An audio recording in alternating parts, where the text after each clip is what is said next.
Bonjour à tous et merci de suivre votre journal sur Job Africa TV, la chaîne des opportunités d'emploi et des formations en Afrique. Dans ce journal, on parlera en Côte d'Ivoire. Une journée de rencontre d'opportunités d'emploi a été possible à Abidjan en ce mois d'avril. La Côte d'Ivoire célébrait la fête du 1er mai. Les festivités se sont déroulées en présence du Premier ministre Patrick Achi. L'emploi des jeunes en Afrique reste une préoccupation majeure. La rédaction de Job Africa, comme toutes les semaines, met en lumière le secteur informel. Le Sénégal, où la mégastar Youssou N'Dour vient de lancer une imprimerie. Bienvenue dans ce journal. En Côte d'Ivoire, une journée de rencontre d'opportunités d'emploi a été possible à Abidjan en ce mois d'avril. Grâce à l'Institut universitaire d'Abidjan, cette première édition a pu réunir plus de 3000 étudiants qui ont rencontré une trentaine de chefs d'entreprise. Objectif visé, l'insertion socio-professionnelle des étudiants par la mise en relation directe avec les recruteurs. Plus de précisions dans ce reportage. 3000 étudiants de toutes les filières prennent part à la première édition de la Journée de l'emploi. Une journée organisée par une université privée de la place. Objectif, permettre aux étudiants qui frappent aux portes de l'emploi de rencontrer les entreprises. Comme le thème de la journée le dit, à la rencontre de l'opportunité. Alors, il était intéressant pour moi, étudiant, de venir à ce rendez-vous qui est pour moi la chance et l'occasion de rencontrer des entreprises afin de m'orienter dans mon projet de carrière. Cette mobilisation des étudiants est loin de déplaire aux entreprises. Il était important pour nous de venir leur faire comprendre qu'au-delà de l'emploi ou de l'auto-emploi, quand on est encore jeune, de poser les bases qui nous permettront d'asseoir une vie demain beaucoup plus stable et beaucoup plus radieuse. Pour les organisateurs, l'idée à travers cette initiative est de créer une opportunité réelle pour tous les participants. La finalité de la formation que reçoivent les enfants est de leur permettre d'être outillés pour se présenter sur le marché du travail. Et une fois sur le marché du travail, il leur faut trouver du boulot et développer donc les relations avec le secteur privé est un bon moyen d'y arriver. Les étudiants ont rencontré une trentaine d'entreprises et ont participé à des panels avec pour thématique à la rencontre de l'opportunité. Cette journée se veut également un rendez-vous annuel d'échange direct entre étudiants et entreprises. À l'instar des autres pays du monde entier, la Côte d'Ivoire célébrait la fête du 1er mai. Les festivités se sont déroulées en présence du Premier ministre Patrick Achi. Au cours de cette cérémonie, les responsables de centrales syndicales ont égrené un chapelet de revendications sociales. Ce 1er mai à la primature, la parole est aux travailleurs. Dans un contexte marqué par la crise sanitaire mondiale, le gouvernement a su maintenir le dialogue social qui a ouvert le champ des possibles. Grâce au dialogue social auquel ont eu recours le gouvernement et les partenaires sociaux dès l'entame de la crise sanitaire, des mécanismes adéquats ont été identifiés et mis en œuvre, ce qui, au demeurant, a permis de diluer les efforts de la crise et de contribuer à la résilience des entreprises. Si les centrales syndicales saluent les efforts de l'État face à la Covid, elles demandent un peu plus d'accompagnement. À ce jour, près de 1 800 000 travailleurs ont perdu leur travail du fait de la maladie. Humanis demande l'assouplissement des conditionnalités auxquelles sont soumises les entreprises pour les pré-Covid. Plus de diligence dans le traitement des dossiers pour l'indemnisation des travailleurs directement impactés par la Covid-19. Autre doléance, l'amélioration de l'accès à l'eau, à l'électricité, la revalorisation du SMAG, l'ouverture des négociations portant sur le minima catégoriel, des points que porte aussi l'Union nationale des travailleurs qui salue les acquis de ces derniers mois. L'UNATECID ne saurait égrener les acquis obtenus sans exprimer son infinie gratitude à son Excellence le Président de la République pour la subvention accordée aux centrales syndicales chaque année. Le paiement effectif du stock des aérés de certains fonctionnaires et agents de l'État. Et surtout, le recrutement dérogatoire en 2020 de 200 personnes en situation de handicap. L'Union plaide entre autres pour l'adoption du nouveau statut général de la fonction publique, la garantie de l'exercice syndical, le report de la date d'expiration de l'ancienne carte nationale d'identité et la prise de conscience au sein du secteur éducation. Un plaidoyer partagé par la FESACI qui invite la primature à être le point d'ancrage du dialogue social.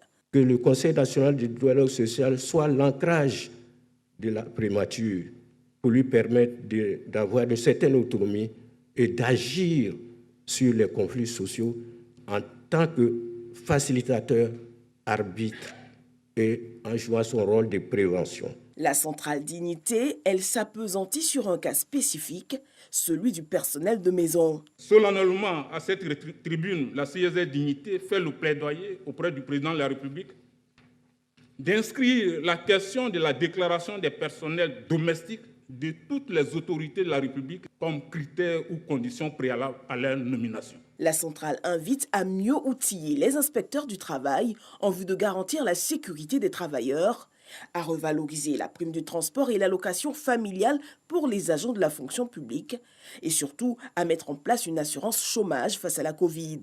Suppression des impôts sur les pensions de retraite, meilleure organisation du temps du travail, révision de l'IGR pour les femmes. Le GTCI demande plus d'innovation pour garantir la stabilité dans le pays. Nous demandons au chef de l'État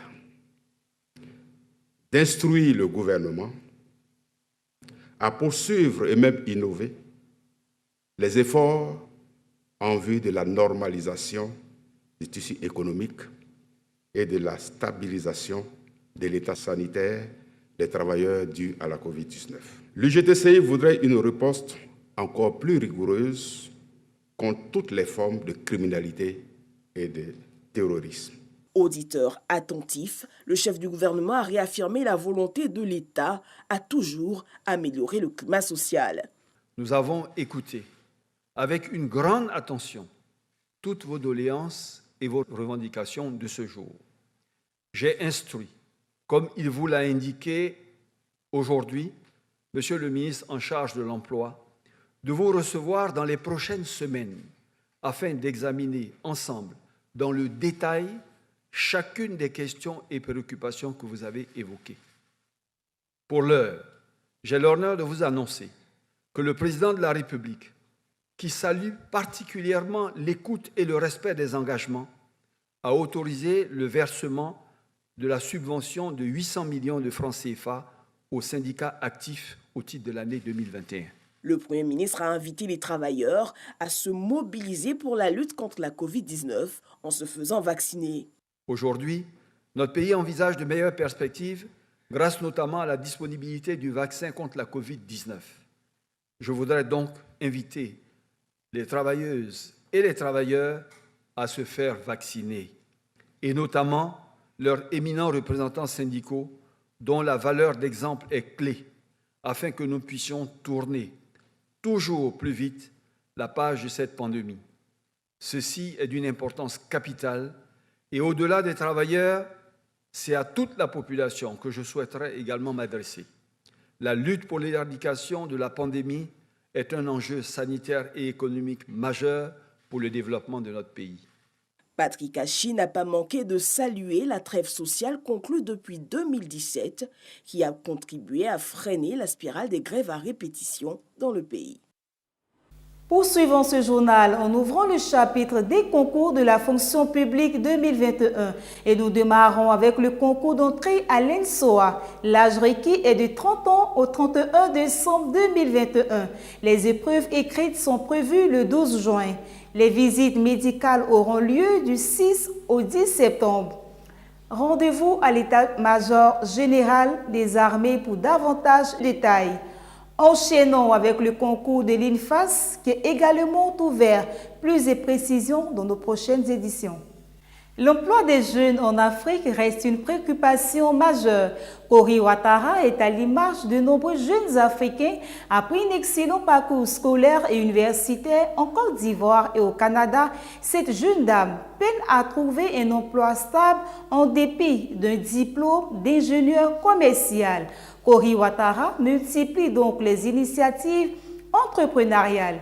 Passionnée des décorations et du commerce, elle entreprit dans ce mois de jeûne la commercialisation des paniers Ramadan. L'équipe de reportage de Job Africa l'a visité. Regardez.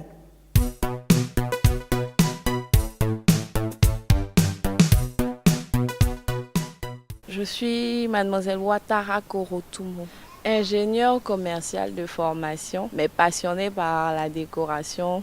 Je me suis investie dans ce domaine-là et particulièrement sur les paniers Ramadan que je confectionne actuellement, surtout par rapport à la saison du mois de Ramadan. C'est quelque chose que j'aime à la base, la décoration, tout ce qui est décoration et les paniers Ramadan, j'ai commencé à les faire pour la famille et de là c'est parti vu que on va dire, il y a eu une mode liée à ces paniers Ramadan là. C'est une activité qui rapporte. Elle est ponctuelle certes parce qu'il y a un pic pendant le Ramadan et puis pendant les autres périodes, c'est pas comme ça. Les gens ne commandent pas de panier vraiment dans les autres jours. Mais pendant le Ramadan, vraiment, c'est une activité qui rapporte. Le panier Ramadan peut contenir du lait, des jus de fruits, du sucre, du riz, des dattes, du riz, du couscous, ce qu'on appelle communément quaker, des flocons d'avoine, à partir de 5 000 francs jusqu'à 100 000 francs. J'y mets beaucoup d'amour, donc s'ils veulent vraiment transmettre l'amour qu'ils ont pour leurs parents, leurs amis, la meilleure personne c'est moi. Le numéro de téléphone pour passer les commandes, c'est le 07 07 04 69 59. La rédaction de Job Africa, comme toutes les semaines, met en lumière le secteur informel, dont la contribution à l'économie sur le continent est incontestable. Aujourd'hui, focus dans ce numéro des petits métiers, nous allons dans l'univers des livreurs.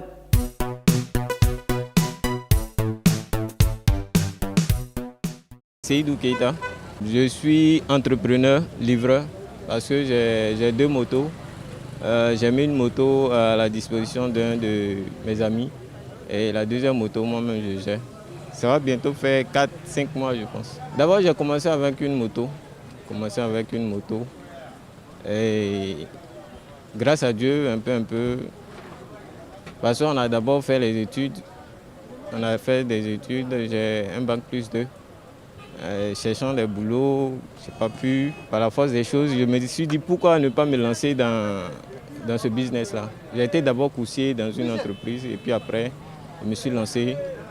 J'ai préféré lancer mon business et grâce à Dieu, mollo, ça peut aller, comme on le dit souvent. Aujourd'hui, on pense que c'est forcément, pour ne pas dire la fonction publique ou bien le gouvernement qui doit forcément créer des emplois et autres. Non. On peut se lever, mine de rien, commencer un petit truc avec, je sais pas, 50 000, 25 000 et puis un peu. Si toute la jeunesse avait cette mentalité-là, je pense qu'il n'y aurait pas un jeune qui va s'asseoir pour dire « Ah, vraiment, j'ai cherché du boulot, j'ai pas eu... » Je suis Seydou Keita, je suis entrepreneur. Suivez Job Africa TV.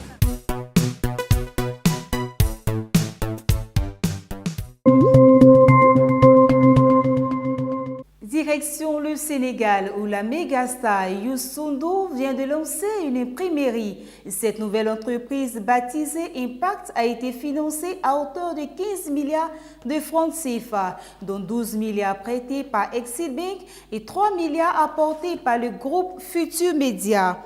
Cette imprimerie va générer 2000 emplois au Sénégal. Je l'ai mis en place dans le cadre de la diversification. Nous sommes dans un contexte où il faut diversifier pour solidifier l'emploi et apporter la confiance aux travailleurs, car plusieurs choses ont perturbé le travail de la presse ces derniers temps. Mais Dieu merci, Birhan a eu l'idée lumineuse de mettre en place un tel projet. De concert avec d'autres intervenants, a expliqué Youssoudou mardi dernier lors de la visite des locaux du nouveau-né du groupe Futur Média, dont il est le président du conseil d'administration. C'est la fin de ce journal. Merci de nous avoir suivis et restez connectés sur Job Africa TV. À bientôt.